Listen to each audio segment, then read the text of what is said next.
that there might become a danger of judging them against Arsenal and Manchester City, and almost feeling like now if they don't end up in a title race, then they're going to be criticised for a drop-off in form. If they were to finish third in the Premier League, above Liverpool, Chelsea and Manchester United, whatever happens, that would be a spectacular season. But that's the nature of the beast, though, mate.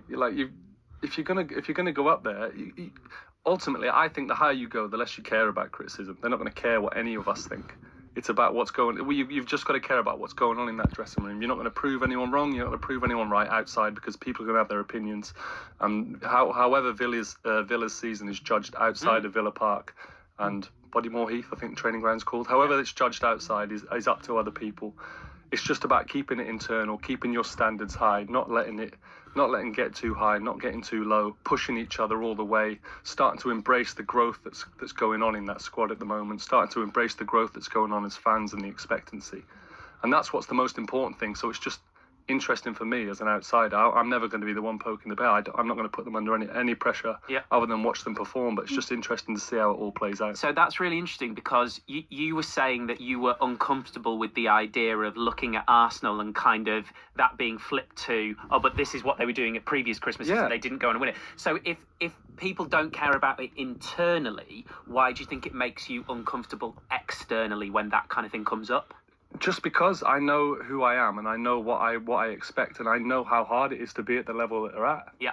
And like I say, obviously externally, when I've been in title races, for example, or what's been said has been said. Of course, you're aware of it, but like I say, it's about embracing what it is inside the building. But I can't take myself away from that, and I can't use the fact that someone is top of the Premier League, the top of the top, after a very good number of games, a perfectly acceptable number of games, to say they've done a flipping good job. They've not just won 2 at home and drawn 1 away, 3 games in, and they happen to be top of the league.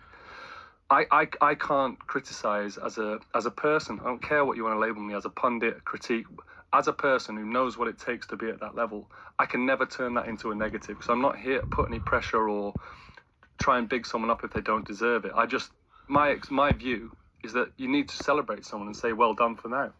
It's whether they win it or whether they don't, it won't be down to the fact that they were top at Christmas.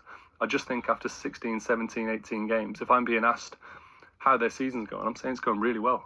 Really, really well. And I refuse to talk about the fact that in previous years, other things have happened, because that's the past. It's about what's going on right now.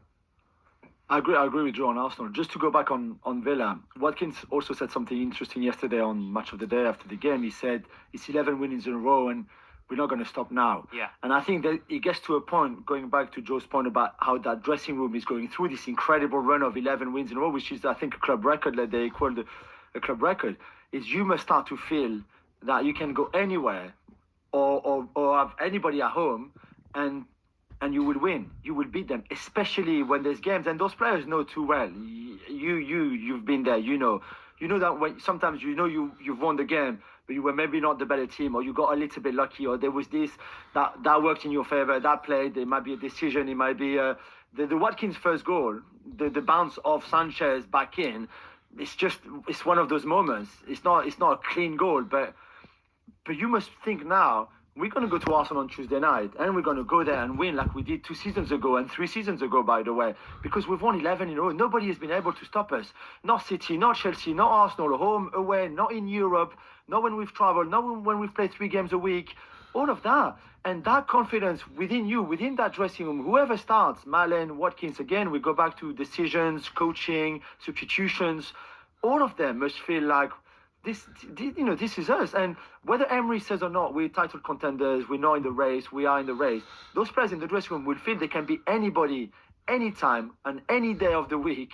Boxing Day, 27th, 30th, New Year's Day, after that, and go and challenge City and Arsenal and Liverpool and the others and push them all the way until the end of the season. Joe, maybe it's different for City now compared to, say, when you were first winning titles with City.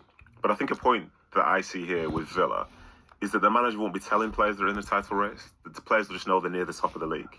Because if you do start making it about a title race, it sounds more like a media narrative as opposed to a playing narrative. Because for the players themselves, they'll be getting ready for each game of football. And each game of football at the moment is leading to a victory. they're in the sweetest spot ever. They can look at the Premier League table and see that they're right there, and they've won another game. They've won another game. They've won another game in a different fashion, whether it's home, whether it's away. And on the sideline, like we've mentioned the point, Emery puts out the starting 11s. If it's not working out, he brings on subs who make a difference. That's the sweetest spot that I can imagine they could be as a football club. And if they do, say, end up winning the title, it's, as you've mentioned there, like being top of Christmas. I don't know if players are listening to that. I don't think players are caring about that. In my opinion, players are caring about just like how they're playing. And for now, as we talk about Aston Villa, as Jules has said, this is the most informed side in the Premier League. And I think best of all, because leading into the game on Tuesday, they've beaten Arsenal already. They've beaten Man City already. In fact, it feels like they've beaten half the Premier League already. And they're right there. So who are they to fear on a week-to-week basis? And those weeks turn into months, turn into runs to where, who knows, maybe coming the end of the year, they could be lifting the Premier League title.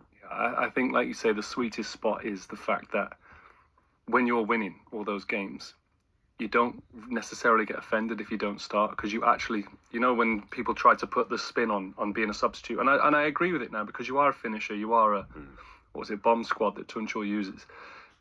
You do feel like that, and your players do feel like that, because especially over a busy period, it feels like Emery's got a loaded gun, and he can choose and pick and choose when he wants to attack, and that's how it feels, the rhythm that we're in at the moment. But like you say, I think as a player, the best spot is just that day by day. Literally, not even thinking about Arsenal yet. It's about the recovery today. Who's right? Who's buzzing? Who do you see coming back from fitness? And you think, oh my goodness me, they're going to be joining us soon. That's how it starts to look, and it like. I love that feeling. I absolutely love that feeling. You're starting to kind of almost plan the next couple of days, building into how you're going to travel down and what it's going to feel like when you're ready to rumble on Tuesday night.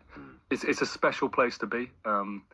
And you can't afford to plan ahead, I don't think. You know, there's people who are above your head who plan ahead. That's their job. But as a player, even Emery, that's his job. But as a player, just live in the moment, get fit, get strong, get ready, get rested, and then just feel like you're rolling out onto that pitch with, I think even in away games, even more exciting, isn't it? At the Emirates, you know you've got your corner. They're absolutely rocking. It'll be special. It'll be special on Tuesday night. Let's talk a little bit more Arsenal then. Top of the league, 2 points clear, beat Brighton 2-1 thanks to goals from Martin Ødegaard, an own goal from Brighton's Rutter as well, and thanks to this. Rutter, Minte! Oh!